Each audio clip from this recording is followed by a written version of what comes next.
역사학계에서는 뭐라고 말한다고요? 바벨론 땡땡. 자, 사람을 끌고 갔다. 포로? 아니, 노예. 어려워. 한문 노예 유수예요, 유수. 바벨론 유수 이렇게 말을 합니다, 그죠? 자, 그 가운데에서 자 하나님이요 다니엘을 통해서 이미 이렇게 될 거라고 예언 느부갓네살에게 꿈을 보여주고요. 그거를 다니엘이 해석하게 했어요. 자, 그래서 자 제일 위에는 바벨론 이제 금으로 되어 있었어요. 자, 그리고 나서 은으로 된 메데 바사라는 나라가 세워질 거다. 자, 그리고 배는요 동으로 된 헬라라는 나라가 세워질 거고, 그리고 나서 로마가 세워질 건데 이 모든 제국들을 파괴하는 하나님 나라가 임하게 될 거다. 이제 이렇게 예언을 이미 했어요. 자, 그러면 지금 바벨론이 세워졌었죠. 우리 그리고 나서 뭐예요? 메데 바사 나라가 세워지는 것을 보고 우리 지난 시간 마쳤어요. 자, 바사가 뭐냐면요 바로 페르시아예요. 페르시아. 자, 페르시아는요 이렇게 넓은 땅을 차지하게 됩니다. 자, 지금요 여기 보시면 당시 지금 현재 자 페르시아에 소속됐던 나라들이 이렇게 나와 있어요. 저기 보시면 우즈베키스탄, 투르크메니스탄, 파키스탄, 이란, 이라크, 터키 뭐 이렇게 해서 여러 나라들이 지금요 이렇게 포함이 되어 있대요. 네, 요게 바로 이제 옛날 페르시아 땅이었습니다. 자, 그래서 바벨론을 무너뜨리고 이렇게 넓은 나라를 이렇게 차지하게 됩니다. 그래서 이제 얼마나 땅이 넓었냐면 이렇게 되는 거예요. 자, 이제 근데 이제 조금 있으면 우리가 배우게 될 그리스 있죠. 이제 그리스 나라 사람들한테 야, 페르시아가 얼마나 넓은 것 같아? 이러니까 이제 그리스 애들이 뭐 끝에서부터 끝까지 2달 걸으면 되지 않을까? 이러니까 페르시아 애들이 야, 웃기지 마. 야, 끝에서 끝에까지 걸어서 2년이야. 걸어서 2년 걸리는 땅이었어요. 근데 헬라 이제 그리스 사람들 생각에는 야 뭐야 2달 정도면 되는 거 아니야? 2달 정도면 세계가 끝나는 거 아니야? 이제 그때 당시에는 사람들이 먼 거리를 가보지 않았기 때문에 페르시아가 이렇게 넓다는 게 상상이 되지 않을 정도로 페르시아는 엄청 넓은 땅이었어요. 자, 근데 페르시아가 이렇게 넓은 땅을 가질 수 있었던 이유가 뭐냐면요, 페르시아가 가지고 있던 정책, 우리 키로스 왕이 선택했던 정책은 뭐였어요? 포용주의였어요. 포용주의. 어떠한 문화, 그 지역의 문화를 보통 아수르도 그렇죠? 바벨론도 그렇죠? 죽이고 끌고 가고 이런 게 이제 기본 그 나라들의 생각이었어요. 근데요, 페르시아는 포용. 다 포함. 그래, 너희 그 종교 믿고 싶어? 그래, 믿어.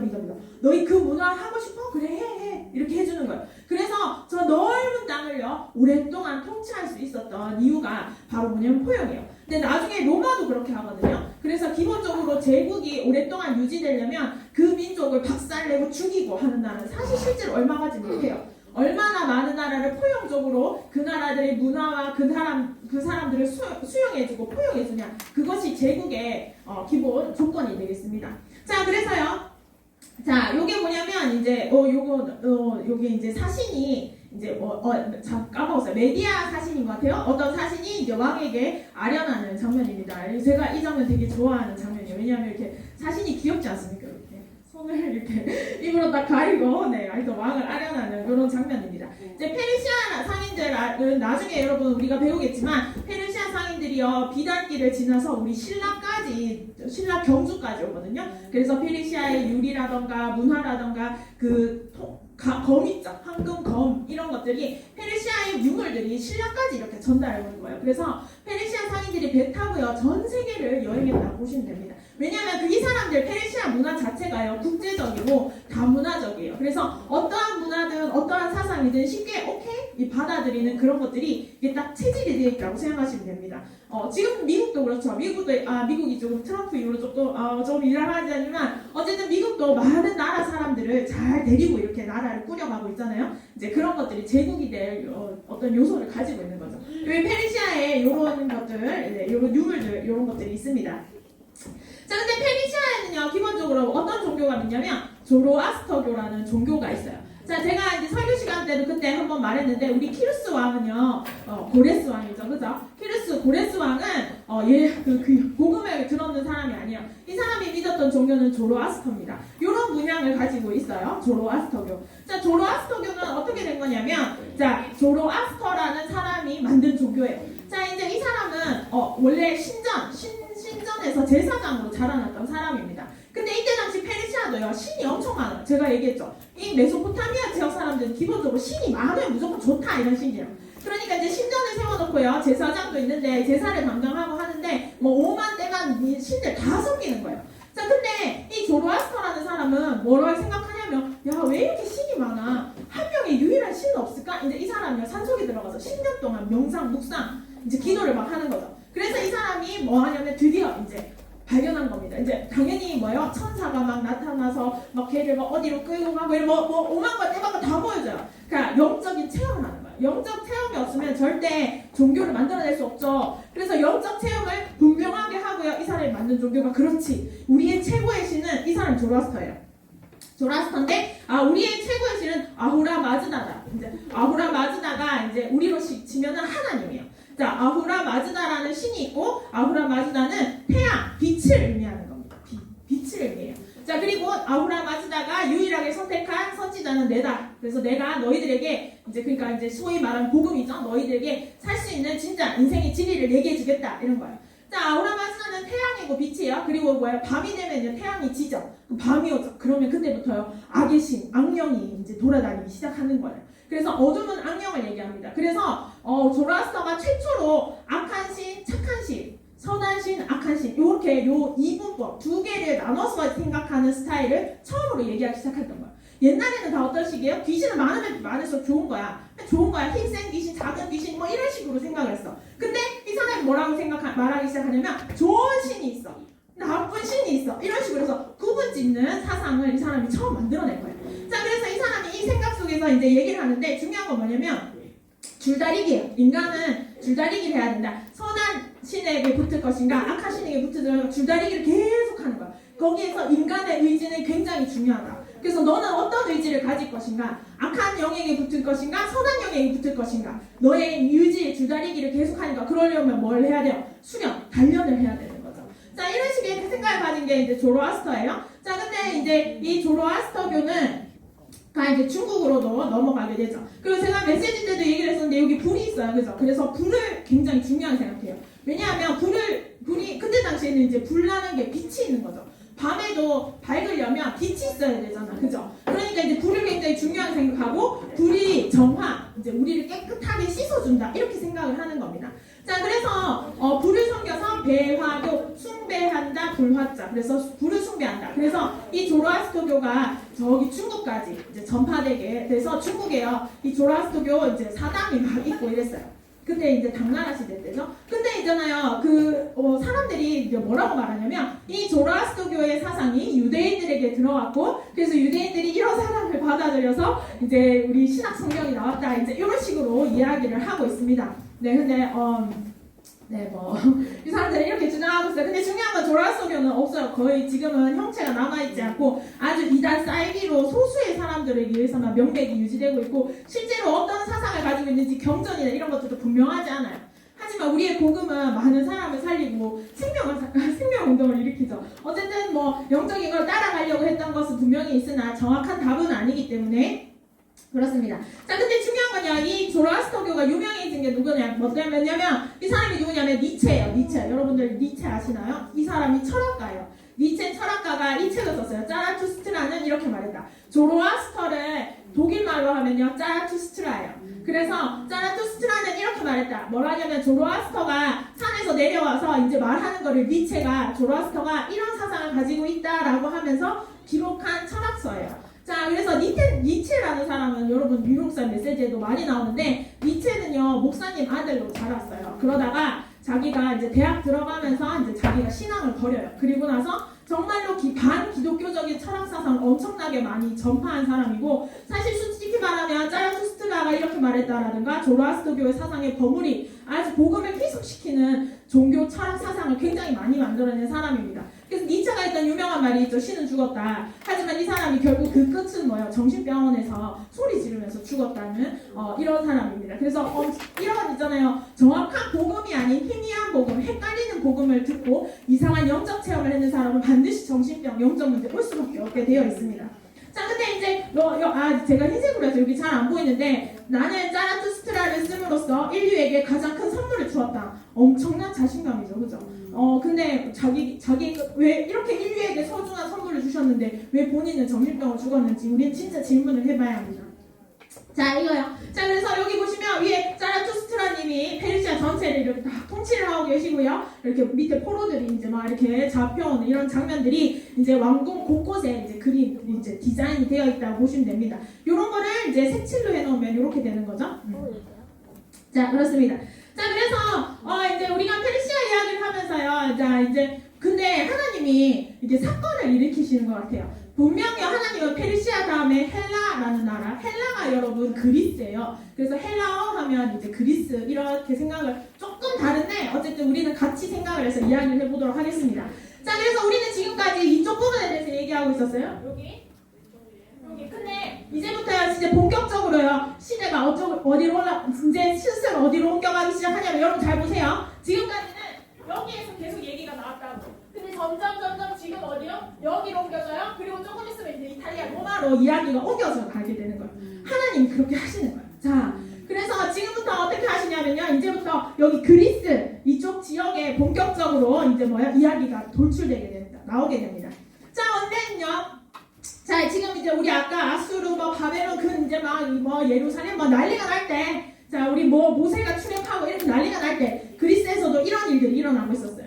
자, 세 가지 문명이 일어나게 됩니다. 첫 번째, 제일 밑에가 크레타 문명이에요. 크레타 문명. 그리고 미케네와 트로이 문명이 일어나게 됩니다. 자, 우리 트로이 혹시 목마 모르시는 분?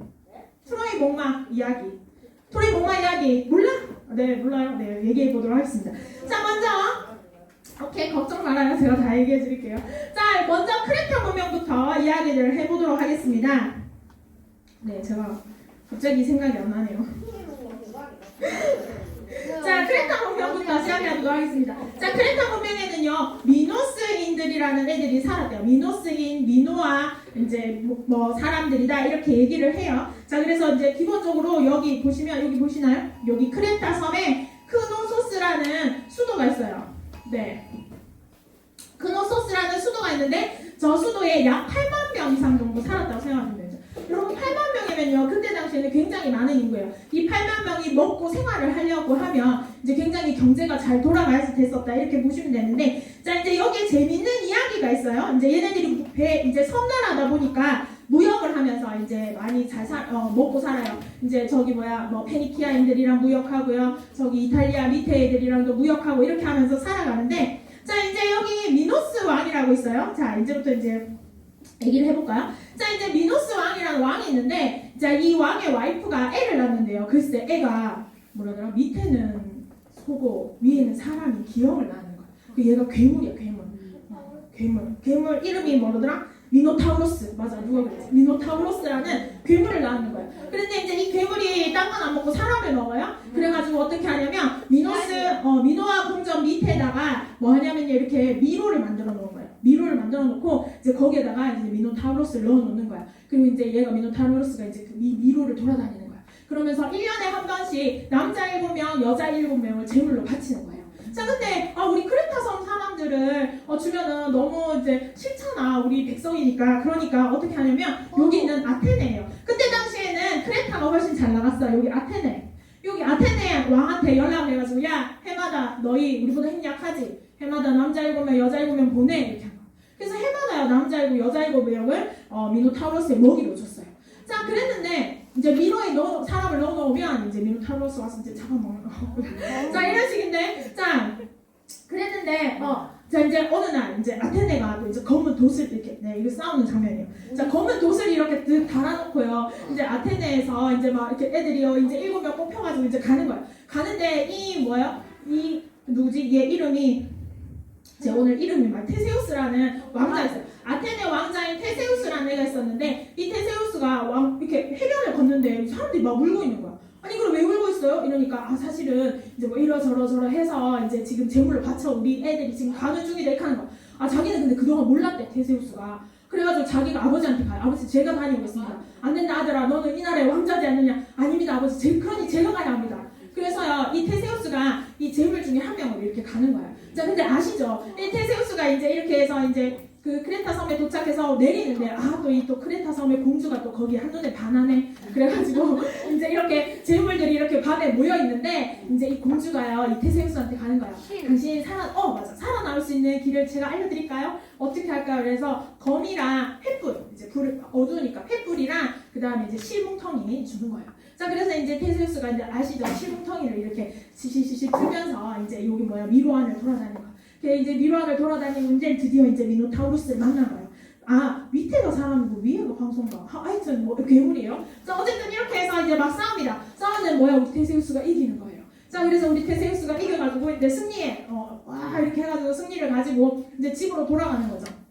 이제 집으로 돌아가는데 그때 왜 약속을 했어요? 아버지랑 약속을 했는데 무슨 약속을 했냐면 아들 만약 아버지 제가 살아서 돌아온다면 흰 돛을 달고 돌아오겠습니다. 이제 제가 죽으면 검은 돛을 달고 이제 집 이렇게 아테네로 돌아오겠습니다. 이렇게 약속을 했는 거예요. 자 그랬는데 얘가 승리해. 내가 이겼다. 미노타우루스 이기고 막 사람들 구하고 이래서 너무 기뻐가지고 오는 길에 그 약속을 깜빡한 거예요. 그래가지고 검은 돛을 달고 이렇게 돌아온 거죠. 근데 이제 자기 아버지가 이렇게 바깥 우리 아들 언제 오냐 하면서 해변가에서 기다리고 있는데 배가 보이는데 검은 돛이야. 이런 우리 아들이 자살했어요. 하면서 맞아요. 절벽에서 뛰어내려서 자살을 해요. 아버니가 아빠는 돌아가셨지. 그래서 자기가 이제 아테네 왕으로 즉위를 하는데 이 즉위식이 아니고 완전 슬픈 장례식이 된 거야. 자 그래가지고 자기 아빠 때문에 자기 너무 속상한 거야. 그래가 너무 속상해서 자기 아버지 이름이 아이게우스예요. 아이게우스. 아빠 이름이 아이게우스 왕인데 우리 아버지가 이 바다의 아들을 사랑하는 마음에 돌아가셨구나 해서 아빠 이름을 따서 이쪽 지역 바다를 에게해라고 불러야겠다 해서 저기 바다 이름이 에게해가 된 거예요. 아이게우스 이름을 따서 에게해가 됩니다. 우리가 봤을 때는 그 이름이 조금 안 맞는 것 같지만 이제 그 지역 사람들 특성에 맞게 저 바다를 에게해라고 부르는 거예요. 그래서 에게해 지역 하면은 그리스 지역 이렇게 바다라고 생각하시면 됩니다. 자 어쨌든 이런 이야기 아빠가 검은 돛을 딱 보시고 뛰어내리기 전에 장면이요. 자 이렇게 됩니다. 자 그리고 나서요 이제 크레타 섬이 갑자기 문명이 없어져요. 근데 왜 없어졌는지 이제 정확하게는 잘 몰라요. 근데 아마 화산이 폭발해서 아마 없어지지 않았을까 이 문명이 이렇게 얘기를 합니다. 자 이게 크노소스 궁전이에요. 이제 요거는 복원한 그림이고요. 원래 지금 남아있는 모습은 이렇게 되어 있다고 합니다. 이제 한참 고고한 발광줄인데 하여튼 그 흔적이 미미한 형태라고 합니다. 자 그래서 크레타 문명이 없어지고 나서 이제 본격적으로 미케네 문명과 트로이 문명 자 이제 두 가지 대결이 됩니다. 자 미케네 문명과 트로이 문명의 대결은 여러분들이 잘 아시는 거예요.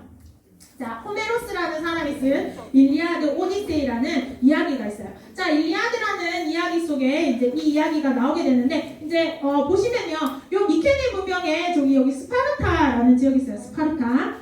자 스파르타에 왕비가 있었는데요. 트로이의 왕자가 이제 이 왕비한테 빠진 거예요.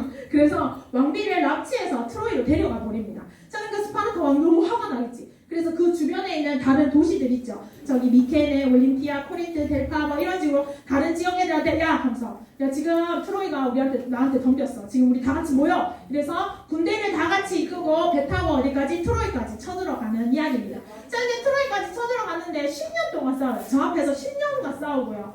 이제 이 미케네 애들이 배 타고 와서 10년 동안 트로이 앞에서 진치고 있는데 10년 동안 저 성을 무너뜨리지 못하는 거예요. 자 이렇게 갑니다. 네, 모여서 군대를 모아서 이제 트로이로 출발을 한 거죠. 자 그랬는데 이제 안 되는 거지. 자 그래서 그때 오디세이라는 애가 아이디어를 냅니다. 그래서 어떻게 하냐면 이제 목마를 만들어 놓자. 자 이제 목마를 만들어 놓고 이제 우리는 다 태가 이제 도망가는 걸로 이제 모양을 만들자 이렇게 하는 거예요. 자 그래서 목마를 가짜로 만들어 놓고 이제 도망간 거예요. 자 그러니까 트로이 사람들은 야 쟤네들 다 도망가는데.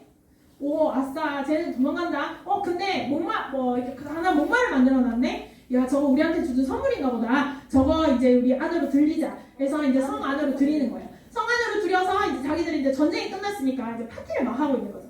파티를 막 하고 있는데 사실은 이 목마 안에 미케네의 애들 군인들이 들어가 숨어 있던 거죠. 자 그리고요 저 멀리 도망가는 것 같았던 배는요 어느 정도 갔다가 다시 돌아와요. 그리고 밤에 싹 돌아와서 하는 거야. 이 목마 안에 타고 있던 군인들이 당연히 목마에서 내려가지고 이제 성문을 열어주는 거야. 그래서 드디어 이제 미케네 군인들이 와 하고 들어와가지고 이 성을 트로이를 무너뜨리는 그런 이야기입니다. 네. 그런 이야기인데 여기 보시면 이 사람 호메로스라는 사람이 쓴 일리아드라는 이야기 속에 있는 거예요. 거예요. 그리고 이 일리아드 이야기에 나오는 오디세이라는 사람이 자기 집으로 돌아가는 여행기가 오디세이인데 요거를요 반드시 이제 서양 이제 유럽의 근대 유럽 사람들은 반드시 이 책을 읽고 공부를 많이 합니다. 그래서 여러분들도 해보시길 바랍니다. 네. 자, 이 호메로스는요, 이렇게 앞이 보이지 않는 봉사였어요. 봉사였고 시인이었는데 이렇게 이제 자기를 도와주는 애 하나랑 개랑 이렇게 데리고 다니면서 늘 돌아다니면서 이 뭐야 음유시 돌아다니면서 이렇게 막 이야기를 해준 이야기꾼이었어요. 그래서 이 사람이 막 해줬던 이야기들을 책으로 막 써서 만든 게 아까 그 이야기 책들입니다. 자, 그러니까요, 이 책이 굉장히 유명한 책이에요. 그래서 웬만하면요, 유럽의 16세기, 17세기, 18세기 학교에서 이 책을 다 읽는 거야. 자, 근데 중요한 건 뭐냐면 사람들은 이거는 다 이야기다 이렇게 생각을 했는 거야. 자, 근데 이것은 이야기가 절대 아니다라고 믿고 싶었던 얘가 있었어요. 예. 이 사람 이름이 하인리 슐리망 하는 사람인데, 자, 이 사람은요 이제 그 독일 출신의 목사님 아들이었어요. 가난한 목사님 아들이었는데 교회 목사님 아들이었는데 자기는 이 이야기가 진짜인 것 같은 거야. 그래서 내가 반드시 이거를 꼭 이 흔적을 찾아내고야 말겠다 이렇게 생각을 하는 거야. 그래서 얘가 어릴 때부터 엄청나게 많은 사업에 돈을 대는 거예요. 이제 5만 사업, 5만 일 다 해요. 왜냐면 돈을 벌어야 되니까. 이 유적을 발견하는 데는 엄청나게 많은 돈이 필요해요. 이제 혼자 갈 수도 없죠. 이제 사람들도 데리고 가야죠. 그 지역에 가서 오랫동안 머물고 이렇게 하기 때문에 자기는 오직 돈 버는 목적은 오직 뭐냐면 이 트로이의 흔적을 내가 반드시 발견하겠다. 이 사람 눈에 불을 켜고 돈을 벌어요. 그러다가 여기 여자가 이제 원래 첫 번째 결혼을 했는데 이제 처음 결혼했는데 이 첫 번째 결혼한 여자는 이 남편이 너무 이상한 거야. 이해가 안 돼. 당신 이렇게 사람이 정말 이상한 사람이다. 돈 벌고 해서 지금 가정을 꾸리고 이렇게 해야 되는데 거기에 완전 유적 그거 발굴에 미쳐있으니까 너무 이상한 사람인 거지. 그래서 이혼을 해요. 이혼을 했는데 드디어 그녀를 만났어요. 이 러시아 여자인데요. 이 여자가 굉장히 돈이 많은 러시아 여자였어요. 이렇게 모피상이 이렇게 러시아의 이 따뜻한 옷 있죠. 이 털 북실북실. 이 옷을 팔면서 돈을 많이 벌었어요. 이 여자를 만나면서 이 여자가 사업을 굉장히 많이 도와주거든요. 돈이 많으니까. 그래서 사업도 도와주고 그래서 이 여자랑 같이 완전 짝짝꿍이 딱 된 거야. 이 여자도 이 사람이 유적 발굴하는데 굉장히 많이 도움을 줘요. 그래서 둘이 마음을 딱 합쳐가지고 트로이 유적을 하게 됩니다. 그리고 돈을 진짜 많이 벌어서 이제 출발하는 거예요. 출발을 해서 실제로요, 진짜 발견을 해버린 거예요. 사람들이 다 손가락질하면서 그건 가짜야, 이야기야 했던 2000년 동안 이야기로만 남았던 이 지역의 유적을 실제로 발굴한 거예요. 그래서 이때 발굴 당시에 이런 모습입니다. 자, 그래서 지금요 터키 여기가 트로이가 지금 터키 지역에 있거든요. 그래서 터키 트로이 전쟁이 있었던 실제 현지 지역에 가면 이런 목마 같은 거를 세워놓는데 실제로 트로이 성은요 뭐 이렇게 단단 이런 게 아니고 뭐 우리 대구보다 좀 작은 정도의 아주 작은 성이에요. 네, 그런 식으로 이루어진 전쟁이었습니다. 그래서 크기가 크지 않았던 거. 근데 이제 원래는 도시가 작았는데 이제 나중에 조금씩 이제 확장되어 가죠. 근데 이제 이 사람이 나중에 후회했던 게 뭐냐면 이 사람이 뭘 후회했냐면 이제 유적 발굴에 대한 지식이 전문가가 아니다 보니까 이렇게 땅을 파내려가면서 뭐 이상한 돌멩이 같은 거 나오면 다 던져보고 막 치아보고 이렇게 해서 막 그냥 막 파내려간 거예요. 알고 보니까 굉장히 중요한 유적들이 많이 있었는데 자기가 이제 이 전문 지식이 없다 보니까 중요한 많은 유적들을 많이 놓쳐버렸대요. 근데 그게 뭔지 우리는 알 길이 없는데 어쨌든 그래서 나중에 땅을 치고 후회했다는 그런 이야기들이 있습니다. 자, 그래서 트로이까지 얘기가 나왔는데 이 트로이 전쟁은요 실제로는요 실제로는 어떻게 보시면 일리아스라는 소설에는 이렇게 돼 있어요. 왕비가 너무 아름다워서 이 남자애가 왕비를 납치해가는 이런 여자 때문에 일어난 전쟁처럼 보이지만 실제로는요 미케네 문명과 트로이 문명의 싸움이었다고 생각하시면 됩니다. 이 세 개의 바다를 놓고 누가 이 세 개의 바다를 장악할 것인가, 그거에 대한 전투였다고 보시면 되고요. 누가 이겼죠? 그래서 결국은 미케네가 이긴 거예요. 미케네가 이겼기 때문에 실제로 트로이는요 그 이후로 힘이 없어요. 네, 떨어지는 거죠. 네, 그래서 큰 힘 없이 이제 트로이는 역사에서 이제 이렇게 먼저 짜진다 해야 되나 이렇게 무너지게 됩니다. 네, 크게 중요한 역할을 못 하게 돼요. 자, 그리고 나서 이제 드디어 이제 우리 본격적으로 이제 우리 아테네, 스파르타 이야기를 해야 되는데요. 자, 여기는요 그리스는요 뭐라고 하냐면 도시라고 하지 않고 폴리스라고 해요. 폴리스. 왜 그러냐면요 얘네들은 어떻게 생각하냐면 우리 다 같은 그리스인이야. 같은 문화를 공유하고 같은 나라 말을 써. 근데 또 달라. 자, 왜 다르냐면 그리스 지형 자체가 이렇게 생겼어요. 이게 산이 너무 많고 바닷가가 굉장히 해안선이 복잡해요. 섬도 너무 많고 사람 사는 섬, 사람 안 사는 섬, 섬도 너무 많다 보니까 연락하고 지내기 지니기가 굉장히 힘든 거예요. 그래서 우리는 같은 말을 쓰지만 누구는 누구끼리, 우리는 우리끼리 이렇게 많이 정착이 됩니다. 자, 그래서 되게 유명한 게 이제 스파르타랑 아테네인데요. 스파르타랑 아테네가 이제 너무 거리도 멀고 왔다 갔다 교류하기 힘들기 때문에 같은 언어를 쓰지만 다르게 떨어져 분리돼서 생각한다. 이렇게 생각하시면 됩니다. 자, 그래서 우리 먼저 스파르타부터 얘기를 해볼까요? 여러분 스파르타 교육 들어보신 적 있나요? 들어본 적 있죠? 어떤 교육이에요? 맞아요. 스파르타는 빡센 교육을 스파르타라고 합니다. 자, 먼저 이렇게 영상을 하나 볼까요? 영상. 네.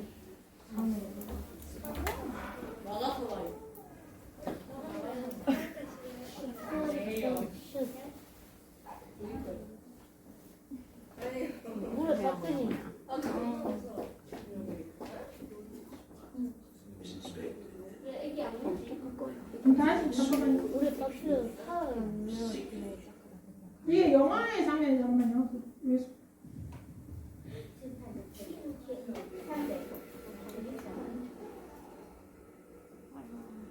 When the boy was born, like all Spartans, he was inspected. If he'd been small or puny, or sickly or misshapen, he would have been discarded.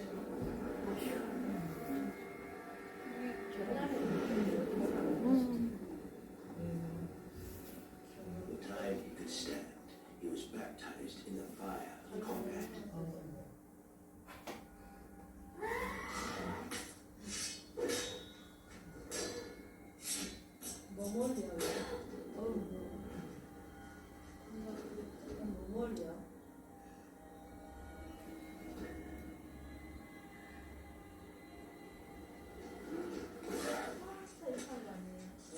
Taught never to retreat, never to surrender, toward the death on the battlefield in service to Sparta was the greatest glory he could achieve in his life.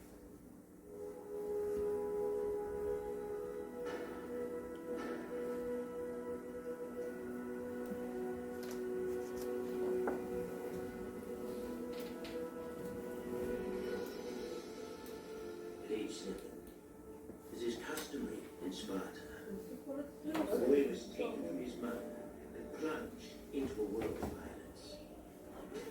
Manufactured by 300 years of Spartan warrior society to create the finest souls the world has ever known.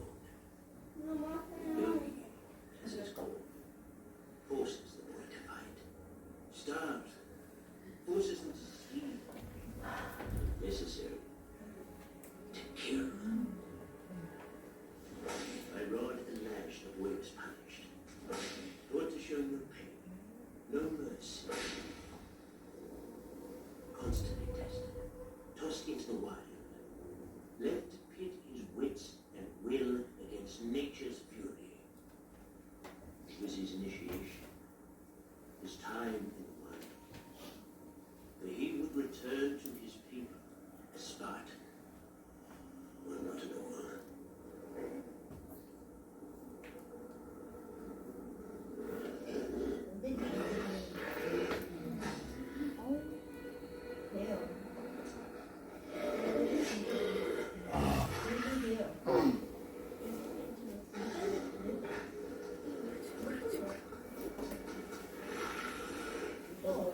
Wolf begins to settle.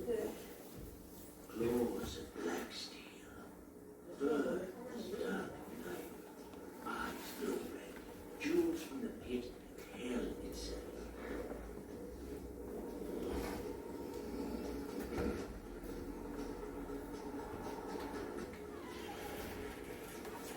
The giant wolf, sniffing, savoring the scent of the meal to come.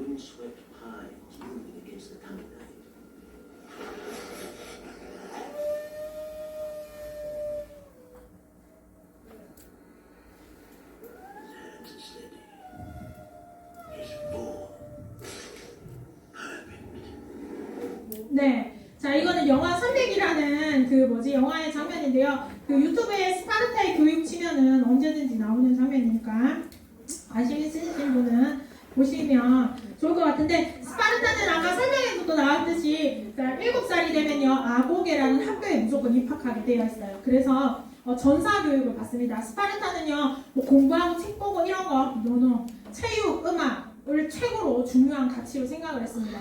그래서 그 운동을 엄청나게 많이 시키죠. 그리고 교육 자체가 완전 빡십니다. 태어났을 때부터 이제 아까 검사하는 장면 나왔죠. 그래서 장애인이거나 신체적 결함이 있는 애들을 죽이는 것은 당연하게 생각을 했습니다. 왜냐하면 스파르타가 원하는 건 전사예요.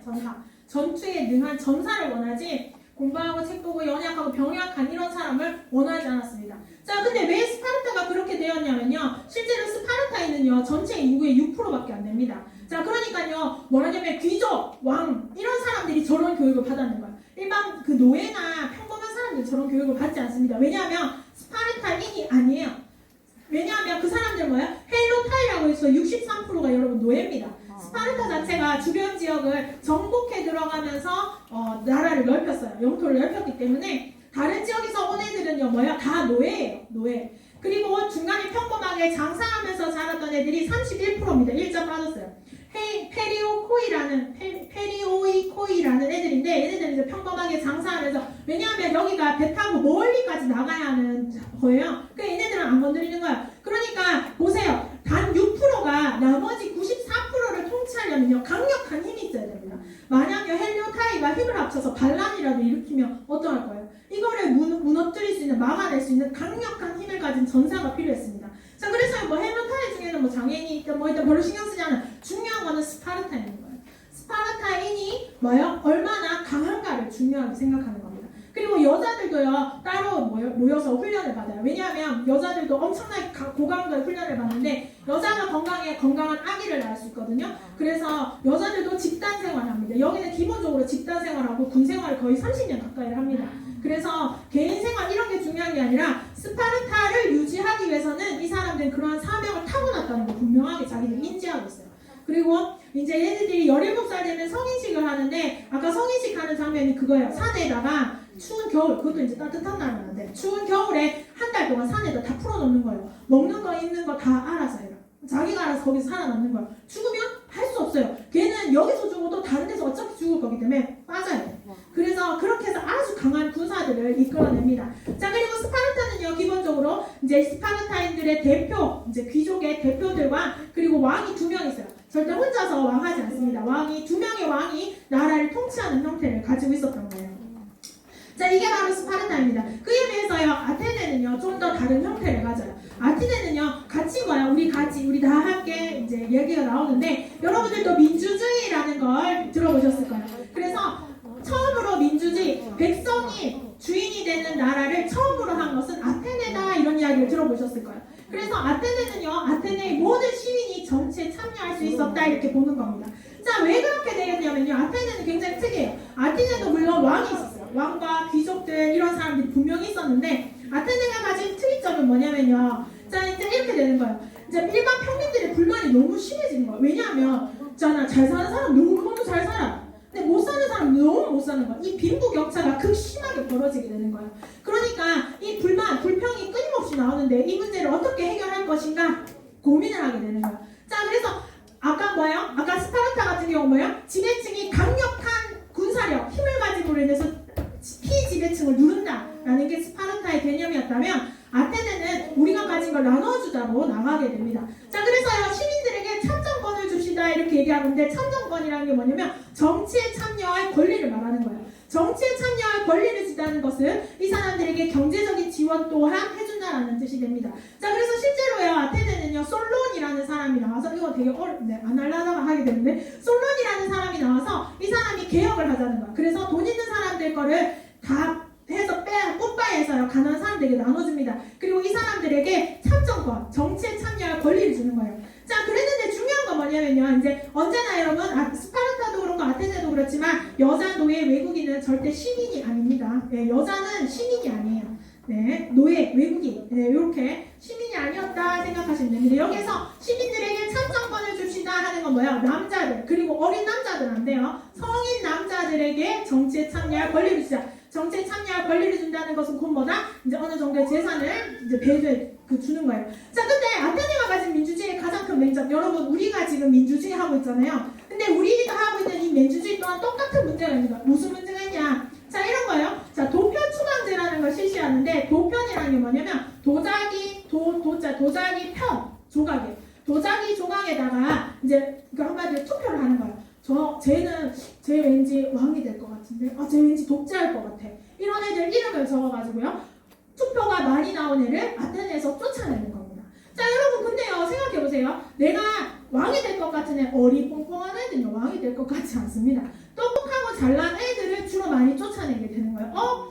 쟤 내보다 잘났는데, 그러면요, 이름 적어요. 그러면요, 사람의 생각은 다 똑같거든요. 똑똑한 애 거기 뽑히는 거예요. 그럼 걔가 수방돼야 돼요. 이게 바로 민주주의의 맹점입니다. 엘리트, 굉장히 똑똑한 엘리트들을 다 쫓아내는 거예요. 근데 중요한 건 뭐냐면요, 여기서 쫓겨난 애들이 갈 데가 없어요. 갈 데가. 그렇죠. 아테네에서 평생 살았는데 어디로 갑니까? 그러니까 어디로 가요? 페르시아로 가는 거예요. 그럼 페르시아는 다 받아줘. 그러니까 어서 와. 하면서 잘 왔어. 똑똑한 네가 와서 뭐 좀 해봐. 이렇게 해서 페르시아는 날로 용성하게 되는 거예요. 자, 그래서 스파르타는 뭐야? 강력한 힘. 그리고 아테네는 그럼 우리 다 같이 한번 해보자. 자, 둘 다 뭐예요? 둘 다? 네. 둘 다 장단점이 다 있습니다. 그래서 진짜 복음으로 이 정치를 하고요. 복음으로 나라를 다스리는 것이 올바른 거예요. 강력한 힘도 아니에요. 그래, 모두에게 좋은 사람 아니에요. 결국요, 여러분, 사공이 많으면 배가 산으로 간다는 말이 진짜예요. 아테네가 결국은 그 길을 가거든요. 스파르타는 뭐예요? 결국 힘자랑하다 망하거든요. 이제 결국은 진짜 복음으로 세워진 정치인, 복음으로 나라를 다스리는 사람이 나오지 않으면 어려운 것 같습니다. 굉장히 잘했죠, 그죠? 네, 굉장히 열심히 들었다는 네, 티가 납니다, 그죠? 아주 잘했어요.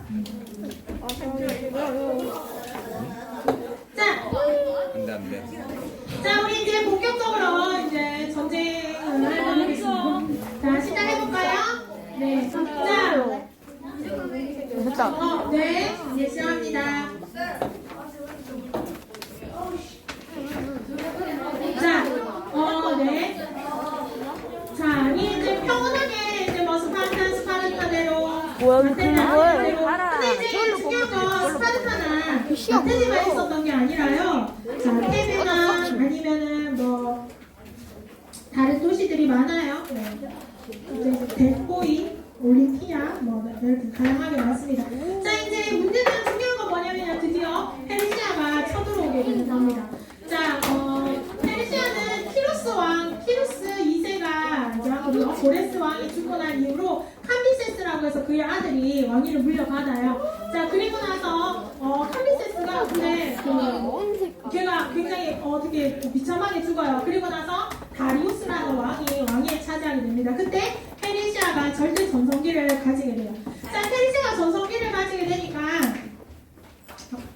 그게 네. 자, 페르시아가 전성기를 가지게 됩니다. 그리고 나서 이제 이제 페르시아가 점점 뭐 하는 거야? 그리스로 이제 쳐들어오게 되는 겁니다.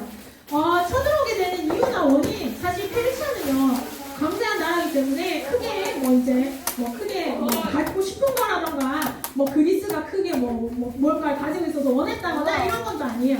자, 근데 페르시아가 굉장히, 아까 무슨 종교 있다고 했죠? 페르시아의 종교. 페르시아가 가지고 있던 종교. 조로아스터교예요. 자, 근데 이제 조로아스터교는 뭐예요? 평화. 이제 우리 아우라마즈다가 우리에게 평화를 줄 거다 이렇게 생각합니다. 자, 근데 이제 세계가 평화롭고 사람을 이제 행복하게 하려면요, 여러분, 전쟁이 없어야 돼요. 자, 전쟁이 없어야 돼. 자, 그럼 전쟁이 없으려면 어떻게 해야 돼요? 자, 이 사람들 생각 굉장히 특이해요. 전쟁을 없애려면 전 세계가 페르시아가 되는 거예요. 전 세계가 페르시아가 되면 전쟁은 없어져요. 자, 그래서 이제 뭐 하는 거예요? 정복하러 가는 거예요. 전쟁을 없애기 위해서 전쟁을 하러 가는 특이한 나라입니다. 자, 그래서 사람들은요, 이 페르시아 전쟁이라고 하는 게 이제 터지는 건데, 이 페르시아 전쟁이 동양과 서양의 대결이다. 이제 이렇게도 이야기를 합니다. 자, 이제 문제는요, 어디서 터지냐면요, 여기 내가 갈 수가 없네. 여기 알레토스라고 되어 있는데, 여기가 알레토스가 아니고 밀레토스예요. 나중에 우리 바울이 전도도 여기서 밀레토스에서 하는데, 이 밀레토스라는 지역에서 반란이 일어나게 됩니다. 이제 반란이 일어나서요,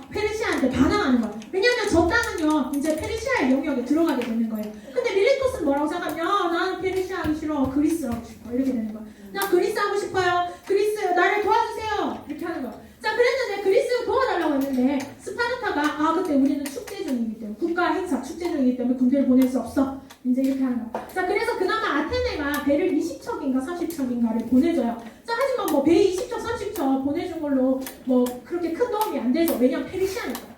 자, 근데 이제 그렇게 하면서 처음으로 페르시아가 그리스라는 나라와 접촉을 하게 됩니다.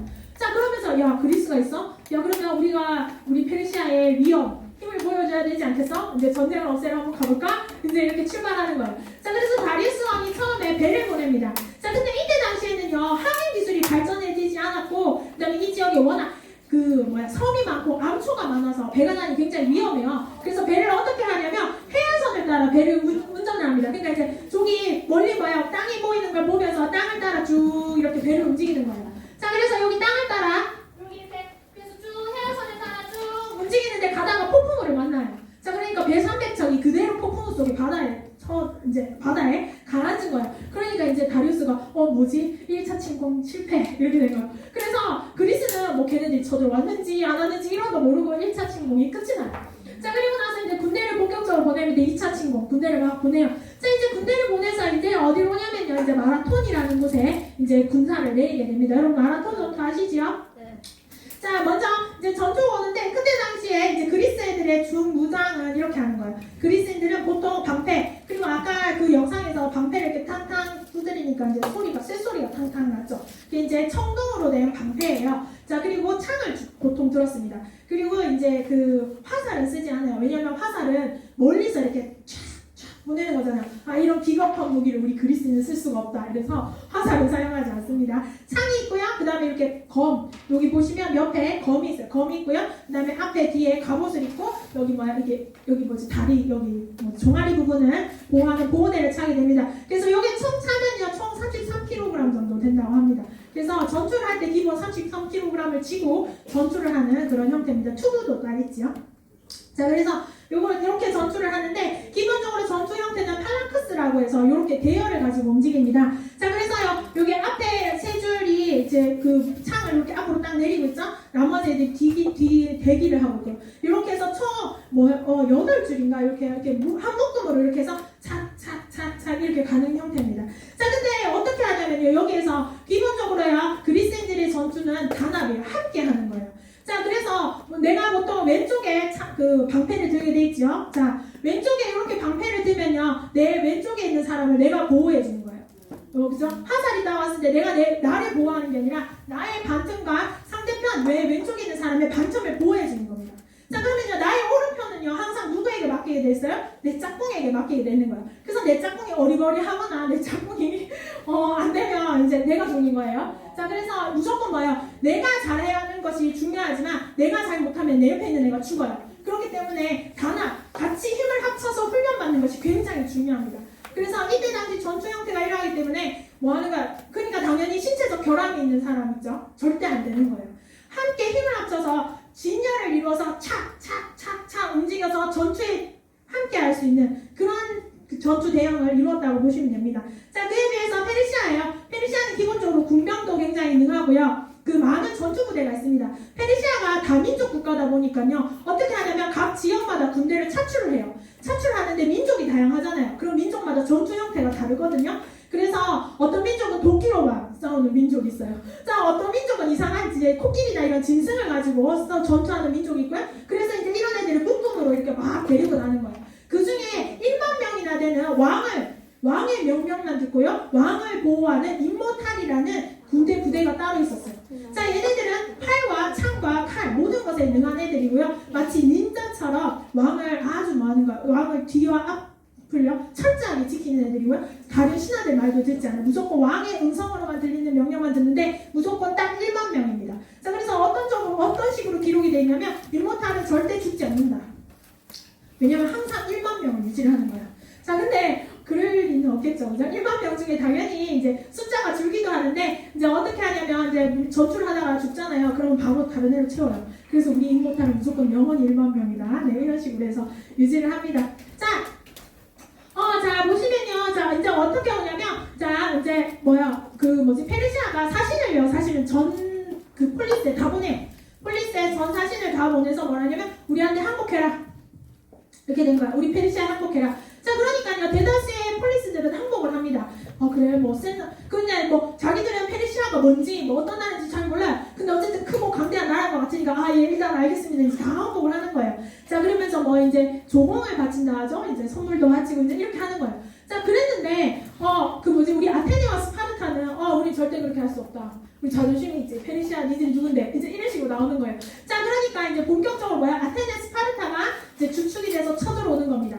자, 그래서 이제 두 번째, 자, 1차 침공은 폭풍으로 끝났죠. 자, 2차 침공에서 들어오는데요. 자, 이제 마라톤 해안으로 이렇게 해서 이제 이렇게 타고 오는 거예요. 타고 오는데 이제 와서 이제 아테네를 치려고 했는 거죠. 자, 그랬는데, 그 스파르타한테 연락해요. 야, 스파르타 도와줘. 이러니까 스파르타가 야, 우리 지금 축제 중이야. 못 가. 지금 전쟁하면 안 돼. 자, 왜 그리스는 왜 올림픽이 그 그리스 애들이 원래 하던 그 축제잖아요. 그래서 올림픽 기간에는 원래 전쟁도 하지 않았지 않습니까? 그래서 기본적으로 이제 각 나라마다 축제가 있는, 각 폴리스마다 축제가 있는데 축제 기간 전쟁을 하지 않아요. 그래서 야, 우린 축제 중이기 때문에 군대를 못 보내겠어. 미안해. 이런 식으로 나오는 거예요. 자, 그래서 아테네가 혼자서 이제 이 마라톤에 내리는 애들을 막아내야 되는 상황이었습니다.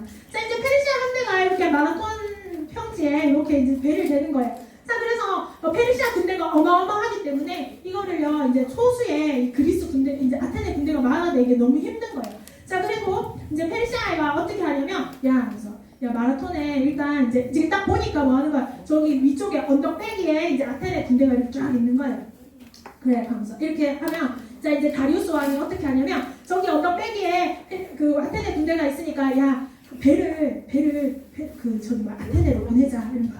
아테네 군대가 지금 여기에 다 와 있으니까 어떻게 하는 거예요? 배를 이렇게 여기서 전쟁하는 척하면서 배를 돌려가지고 이렇게 해서 아테네를 치자 이거예요. 왜냐하면 남자들이 다 나와 있으니까 아테네 성에는 실제로 여자랑 애들이랑 노인밖에 없거든요. 야, 이거 빈집털이야. 완전 쉬워. 이렇게 해서 실제로 배를 반쯤 돌리는 거예요. 자, 이거를 아테네 군인들도 당연히 알고 있습니다. 수적으로는 열세하죠. 그 다음에 다른 지금 폴리스는 다 쫄아가지고 안 오죠. 스파르타 축제한다 하죠. 이걸 혼자서 아테네가 막아야 되는 데는 아주 급박한 상황이었던 거예요.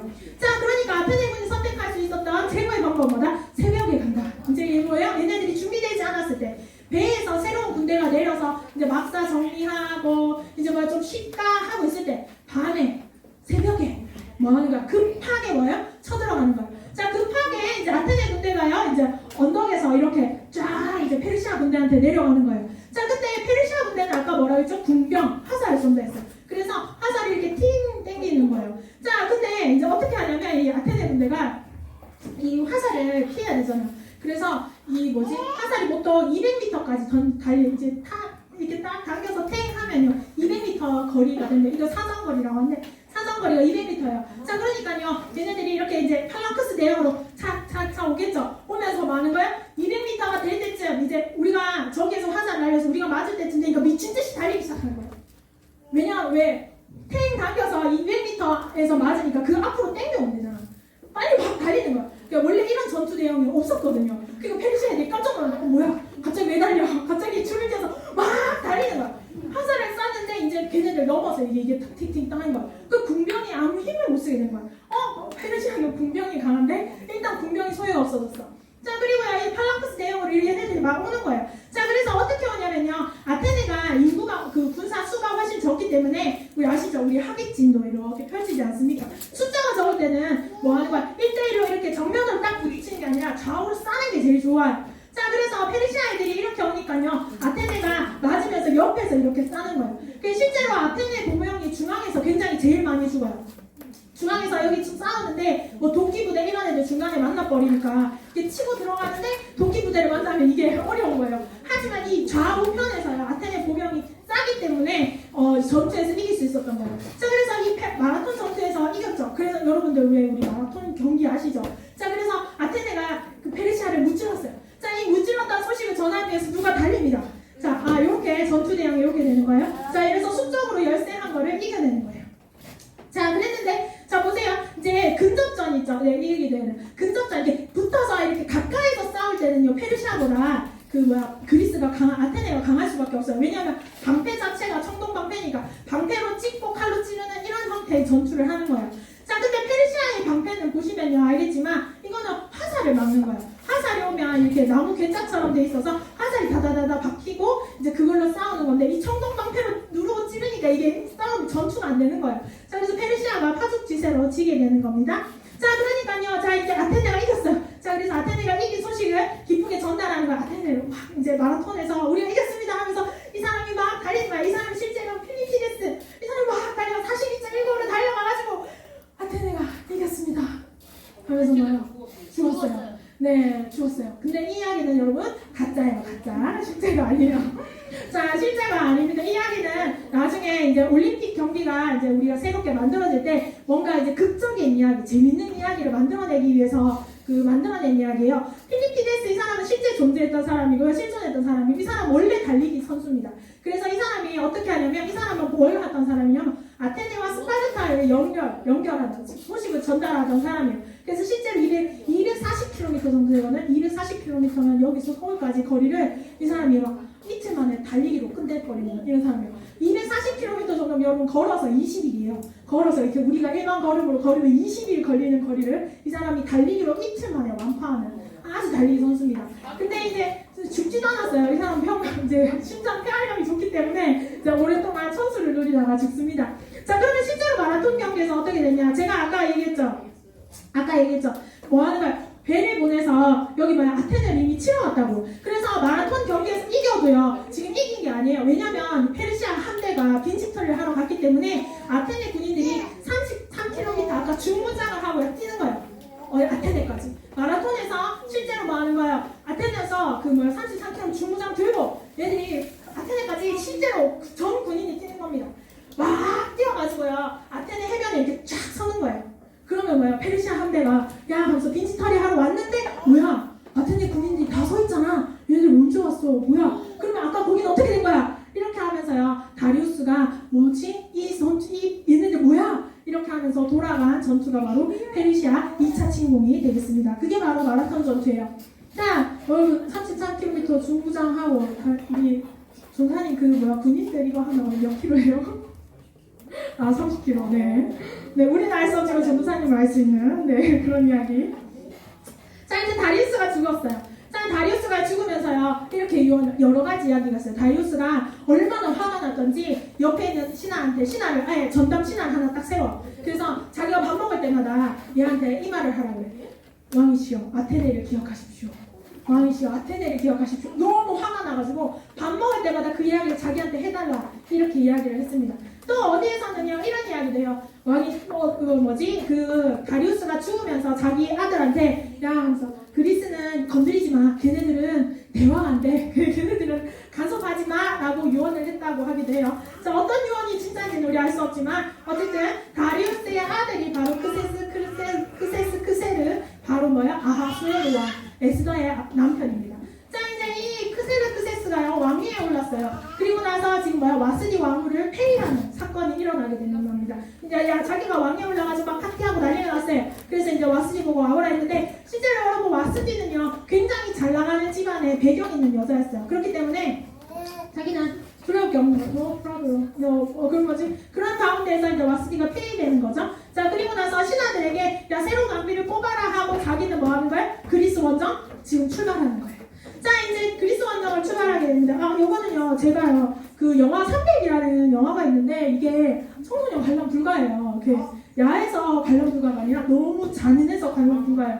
그래서 제가 이거 영상을 어제 진짜 많이 봤는데 다 너무 잔인해가지고 제가 가장 순환해로 한번 데려와 봤습니다. 이게 좀 영상인데요. 오늘 조금 13분 근데 좀 기네요. 그래도 한번 보시옵소서. 진짜 소스가 달라 불가라. 청불이에요 이제. 우와 피자. 우와, 잘해. 너무 잘할 것 같아.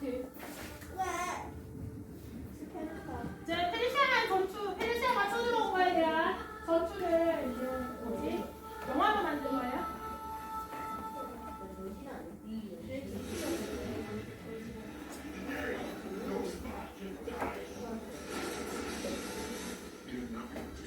이게 아수에르 왕이에요.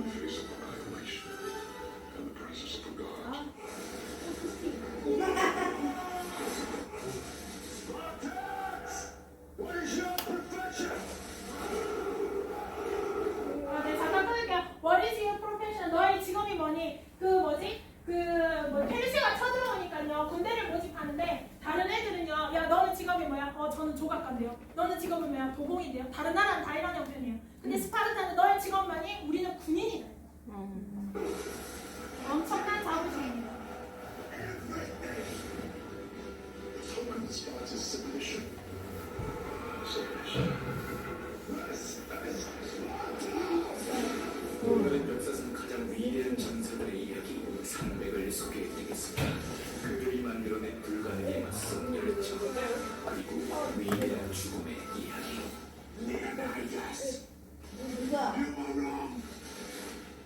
그리고 오늘 리뷰에서는 영화의 상징과 주제 의식을 알아보기 위해 스포가 포함되어 있습니다. 제일 약한 게 이거 보시네요. 제일 약한 거. 영화 진짜 약하네요. 와 너무 착이다 그 같아. 자 이제 1980년으로 떠나보겠습니다. 이제 가리나 뭐야 먹는 거 먹는 거. 이게 됐나?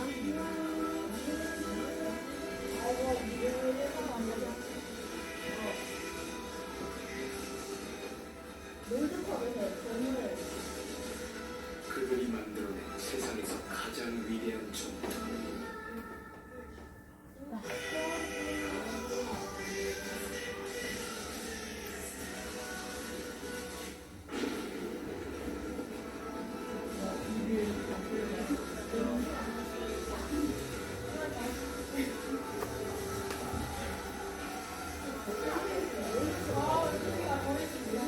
네, 너무 심해요.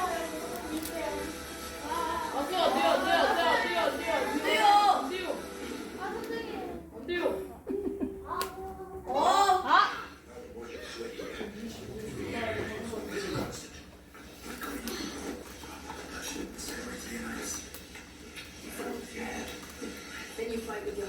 평화로운 스파르타의 어느 날 페르시아 밀사가 레온다스 왕을 찾게 되는데 What message do you bring? Don't be coy or What makes this woman think she 심기가 불편해진 레온다스와 Listen carefully to this. 페르시아의 크세르크세스 황제는 흙과 물을 원하고 있었죠. 그의 군대가 움직이면 땅이 흔들리고 강에서 물을 마시면 물이 마를 정도로 막강한 군사력을 가졌다며 스파르타인들 앞에 절대 복종을 명령하게 된 페르시아의 밀사. Submission. Choose. Your next words may be your last as king. 신중한 선택을 해야만 하는 레오니다스와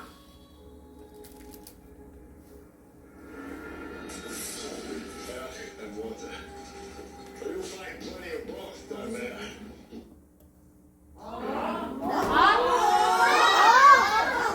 아, 네, 끝났어요. Insult my queen. You threaten my people with slavery and death. Destiny. This is madness.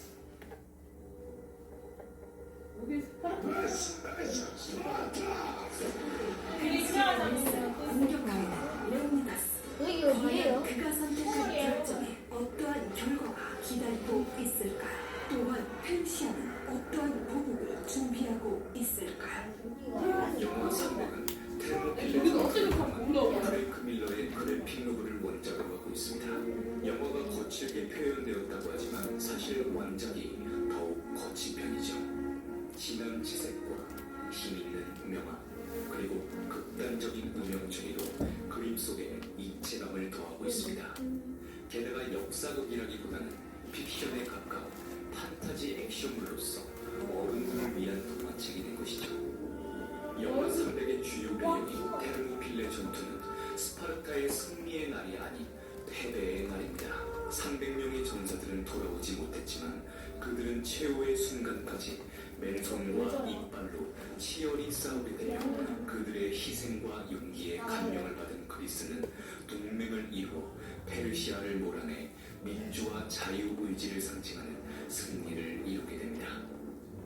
크세스 황제가 이끄는 페르시아 군대는 그리스를 침공하기 위해 테르모필레 협곡에 군을 배치했을 뿐만 아니라 해군까지 투입시키게 됩니다. 페르시아가 굳이 이 테르모필레 협곡을 고집한 이유는 그리스의 남과 북을 이어주는 다리 역할을 했기에 침공에 더 유리한 지역이었지만 협곡 전투에 불리한 대군을 이끄는 페르시아는 300명의 병사들에게 두려움을 떨 수밖에 없었죠. 그렇게 페르시아는 1천의 함대를 투입시켜 아르테시움 해협을 통과해서 협곡을 습격할 계획을 세우게 됩니다. 페르시아 군대가 협곡을 장악하는 것을 막아내려면 아테네 해군의 도움이 필요했죠. 평소 적대시했던 아테네와 스파르타는 페르시아의 공격으로 동맹을 맺게 됩니다. 1000척의 페르시아 해군에 맞서 200척의 아테네 함대가 영화 300투의 주인공 테미스토클레스에 의해 지휘가 되는 것이죠. 자, 잠깐 설명하고 갈게요. 이게 어떻게 된 거냐면 페르시아가 육지로도 침공하고 바다로도 침공이 없는 상태예요. 그래서 육지로 쳐들어오는 것은 이제 스파르타 군대가 육지로 막고요. 이제 배로 쳐들어오는 것은 아테네가 막아내는 그런 형태입니다. 그래서 지금 이 300이라는 영화는 이제 페르시아 군대가 육지로 오는 것을 300명의 페르시아 군인이 막아서는 내용이에요. 근데 이제 진짜 스파르타 300명이에요. 근데 스파르타 300명만 있었던 게 아니고 그 위에 다른 폴리스에서 왔던 애들까지 해서 총 2000명 정도인데 이제 스파르타 300이 굉장히 중요한 역할을 했기 때문에 영화 제목이 300이에요. 자, 이제 영화 300의 영화적 상징과 주제 의식을 한번 알아보도록 하겠습니다. 스파르타 인물은 엄격한 검사를 거쳐 살아남게 됩니다. 장애가 있거나 결함이 있는 아이들은 신성한 언덕에 버려지게 되며 부모들은 그것을 당연하게 여기죠. 스파르타에서는 전쟁터에서 전사한 남자와 아이를 낳다 죽은 여자만이 비석에 이름을 새길 수 있었기에 어쩌면 그들의 문화는 가혹하기도 합니다. 살아남은 아이들은 명예와 용기를 몸에 입고 전쟁터에서 살아남는 방법을 배워가게 되죠. 페르시아와의 전투 준비를 위해 델포이 신탁에 오른 레오니다스 왕. What do you offer? Greece herself to destroy them. Sparta wages no war at the time of the Cardi. Wave after wave of Persian attack and slash. Consult. 스파르타의 가장 아름다운 여성만이 Sparta will fall. Oh, Greece will fall.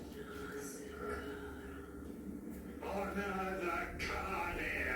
사제들은 전쟁을 불허했지만 그들은 이미 크세르크세스의 뇌물에 넘어간 상태이며 스파르타의 한 정치인 또한 돈에 눈이 멀어 페르시아를 도와주게 됩니다.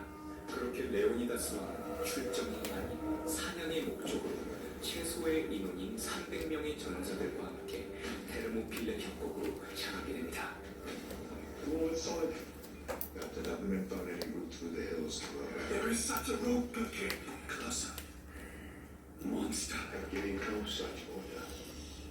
I am Ephialtes, born of Sparta. I beg you, old king, by serving you in combat, spear and shield and sword, as much a part of me as my own beating heart. Raise your shield as high as you can. 장애를 갖고 태어난 에피알테스는 자신을 살리기 위해 스파르타를 떠난 아버지의 명예를 되찾기 위해 전투에 참여하고 싶어하지만 레오니다스 왕은 그가 가진 결점 때문에 같이 할 수 없음을 표명하게 되죠.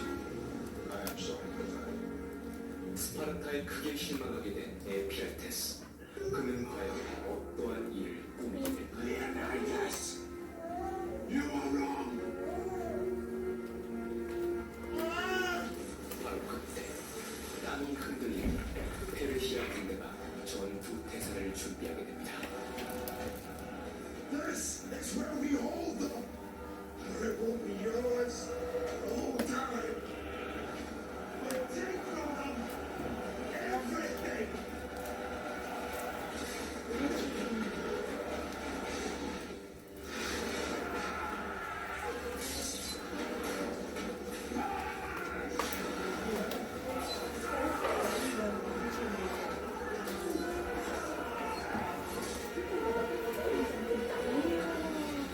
불가능해 보였던 전투가 극적으로 뒤바뀌면서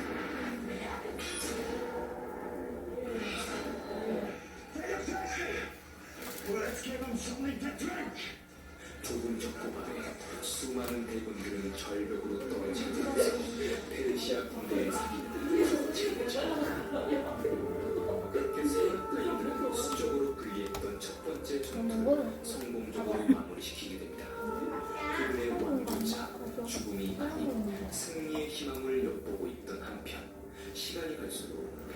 군대는 유령 군단과 무법자, 고대 괴물들, 마법사들까지 총동원을 해 공격을 하기 시작합니다.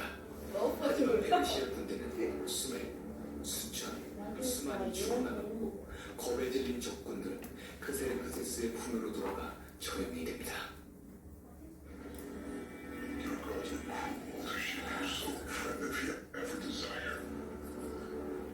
협곡의 약점을 알려주게 됩니다. 여기서 가장 중요한 것은 이 영화에 등장한 금으로 치장한 이들은 욕심과 욕망, 욕구와 욕정이라는 모티브를 얻으며 죽음이란 상징을 받게 됩니다.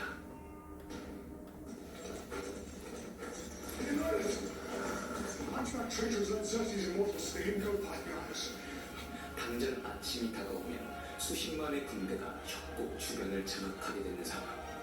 겁에 질린 연합군마저 떠나게 되는데 No retreat. No surrender. Far and low, we will stand and fight. A new age has begun. Prepare to defend it. 그렇습니다. 승리도 패배도 아닌 죽음을 각오하고 오는 그들. 스파르타인들의 마음속에 간직된 용기라는 근성, 명예와 투지, 개인이 아닌 서로에 대한 의지를 상징하며 죽음의 영광을 약속하고 마지막 전투를 준비하게 됩니다. 바닷바람이 왕의 목과 가슴에 키스하고 하늘의 갈매기들은 지상의 성찬에도 불구하고 불만을 터뜨리며 숨을 고르고 서 있는 300명의 병사들, 일말의 지체도 없이 자신들의 왕과 함께 목숨을 버릴 각오가 되었다. 무거운 투가 자꾸 흘러내려 시야를 가렸고 무거운 덤벼 때문에 서 있기도 힘들었다. 그리고 목표는 일찌감치 멀리 있었다. 스파르타는 헤라클레스의 직계 후손이라고들 한다. 레오니다스 왕은 그 혈통을 잊지 못한다. 그의 외침은 길고 날카로웠다. 눈물을 흘리는 법을 배우지 않았던 스파르타인들의 입에서 눈물이 나오는 순간 그 영혼은 굳어버린 상처로 피를 씻겨주니 죽음의 영광이 드리우는 순간 그녀들 안에 잠들 것이다. 와. 근데 하나도 안 열리는데요? 네, 그 마지막 장면 보셨죠? 이제 페르시아는 원래 화살을 그렇게 빛처럼 쏟아내는 그런 전투 형태를 했던 나라라고 생각하시면 됩니다. 그래서 보시면 이제 실제로요, 이런 거, 보통은요, 주인공이 죽은 영화는 흥행을 하지 않습니다. 근데 이 죽음을요, 굉장히 특히 유럽의 어린 시절부터 이 책을, 이런 이야기를 듣고 자라는 애들이 가장 좋아하는 애가 이 테르모필레 전투입니다. 자, 아까도 얘기했듯이 페르시아가 육지로, 바다로 이렇게 쳐들어오는 거예요. 그래서 육지로 쳐들어오니까요, 이제 스파르타가 자, 육지로 와서 막자 이렇게 하는 거예요. 근데 아까도 나왔지만 스파르타는 축제 기간이었습니다. 그래서 대군을 이끌고 갈 수가 없었어요. 그래서 왕인 레오니다스 왕이 300명만 데리고 딱 출정을 하는 거예요. 그리고 연합군 2,000명이 도와주러 오는데, 근데 중요한 거는요, 아테네가 그때 마침 축제 기간이라고 군사를 안 보내줘요. 미안해, 감사 이렇게 해서 또 하는 겁니다. 자, 그래서 레오니다스는 실제 인물이고요. 자, 요리 협곡에서 실제로 이 페르시아 군대를 막아서는 장면입니다. 자, 이렇게 실제로 테르모필레 지형이 이렇게 생겼어요. 여기 굉장히 깎아진 듯한 절벽이 있고요. 조금 바다예요. 근데 이 뒷길이 바로 이겁니다. 그래서 아까 신체에 결함이 있었던 엘피아데스라는 사람이 있는데 그 사람 실존 인물이에요. 실제로 그 사람이 그리스인인데 그 페르시아애들한테 붙어서 실제 뒷길을 가르쳐 줍니다. 그래서 그 레오니다스 300명이 저 테르모필레 지형에서 다 죽게 되는, 전투에서 죽게 되는 거예요. 그래서 이제 뒷길로 오는 걸 알고요, 이제 애들이 다 니들 돌아가라 이렇게 얘기를 해요. 다른 여자분들 보고 자기들 가고 싶으면 가세요 이렇게 해요. 왜냐면 여기서 무조건 죽으니까. 그래서 갈 사람들은 가고 실제로 이제 남은 사람들은 남고 이래서 한 1,500명 정도 저기서 죽었는데 그 중에 300명, 스파르타에는 한 명도 돌아가지 않았다. 이런 이야기입니다. 실제 테르모필레의 오늘날의 모습은 이렇게 생겼습니다. 네. 이렇게 이런 협곡 지역이라고 생각하시면 돼요. 자, 그래서 마지막에 살라미스 해전은 급하게 하고 마치도록 하겠습니다. 자, 이제 배로에 오는데요. 이제 배는 아테네가 막아야 되는 거죠. 아테네 배는 이렇게 생겼습니다. 자, 근데 아테네도 이제 배 수가 훨씬 적잖아요. 그래서 아테네가 썼던 방법은 어떤 방법이냐면 원래 이제 배가 이렇게 되는 거예요. 자, 여기 실제로 사람이 이렇게 노를 저어가지고 움직이는 형태입니다. 왜냐면 바람으로는 배가 많이 가지 못해요. 그래서 사람이 밑에서 실제로 저어야 되는데요. 아테네 애들이 어떻게 하냐면 페르시아 배가 오잖아요. 그러면요 일단요 이 옆을 이렇게 싹 스치고 이렇게 지나가는 겁니다. 그러다는 뭐예요? 노가 다 부러지겠죠. 근데 노가 부러지니까 마음대로 움직일 수 없다. 그것도 있지만 노가 부러지면요 이 안에 있는 노수들이 있죠. 안에 저 노 줬던 애들이 저게 엄청 무거운 거, 그러니까 가벼운 이렇게 째매난 막대기가 아니라 엄청 두꺼운 이런 나무 목각이거든요. 이게 부러뜨리면서 지나가니까 이 안에 있는 노수들이 다 죽어버려요. 그럼 이제 배라는 난리가 나는 거예요. 자, 이런 식의 전투 형태를 위해서 자, 아테네가 이제 애들이 쳐들어오니까 어떻게 하면 페르모필레에서 이제 이미 애들이 다 죽었다는 소식 들려오죠. 그 다음에 배로 페르시아한테가 온다는 소식을 듣죠. 그래서 아테네가 어떻게 하냐면 아테네 시민을 전부 다 배에 태워요. 시민이 얼마 안 되니까 시민 몇만 명을 배에다 전부 다 태워서 살라미스라는 섬으로 도망을 칩니다. 아테네 시민 전체가 도망을 간 거예요. 그래서 그 크세스를 도착해보니까 아테네 성이 사람이 하나도 없는 거야. 너무 화가 나는 거야. 그 불을 싹 다 지르고 완전 파괴를 해버려. 아테네를 싹 다. 근데 그리고 나서야 들어보니까 아테네들이 전부 다 살라미스 섬에 숨어있대. 가만히 있으면 안 돼. 저기까지 가야 되는 거야. 자, 그래서 페르시아 함대가 들어오는데, 자, 살라미스 섬을 선택한 이유가 있어요. 이제 여기가 굉장히 배가 들어오기 좁은 지역이에요. 이런 데서 이제 수가 적을 때는 이런 데서 전투를 해야 되잖아요. 그죠? 자, 그래서 이렇게 페르시아 그때 배가 많으니까 이게 들어오고, 이게 아테네 배가 딱 기다리고 있는 거예요. 그래서 아까 노를 부러뜨리는 방법, 그리고 이제 뭐 하는 거예요? 이런 식으로. 그때는 전투를 어떻게 하냐면 배끼리 이렇게 쾅 부딪혀가지고 뭐 하는 거예요? 이렇게 서로 이렇게 물에 잠기게 하기. 이런 식의 전투 형태를 취하거든요. 네, 이렇게 해서 이제 꽝 부딪혀서 이제 건너가서 싸우기도 하고, 이렇게 해서 싸웁니다. 네, 그래서 살라미스에서도요, 결국 그리스가 이기는 거예요. 그래서 크세스가 이렇게 도저히 그리스는 건드리면 안 되겠다 하면서 다시 페르시아로 돌아가고, 페르시아에 도착해보니 우리 에스더 왕후가 딱 뽑혀 있었는 거예요. 그래서 에스더 왕후랑 결혼을 하는 겁니다. 실제로 아하수에로 왕은요, 저는 사실 에스더서만 읽었을 때는 아하수에로 왕은 굉장히 아내를 사랑하나 이렇게 전 진짜 개념 없이 이렇게 생각했었어요. 자, 근데 굉장히 잔인하고요, 아주 포악한 왕으로 기록이 되어 있습니다. 그를 사로잡은 그녀 에스더에 대해서 우리가 좀 더 생각을 많이 해봐야겠죠. 자, 그래서 요 전투가 일어나서요, 실제로 페르시아를 무찌르잖아요. 그러면서 점점 그리스가 이제 역사의 중요한 인물들로 떠오르게 됩니다. 그리고 실제로 역사의 흐름은요, 그리스로 넘어가게 되는 겁니다. 그래서 다음 시간에 우리 알렉산드로스 시작하게 될 겁니다.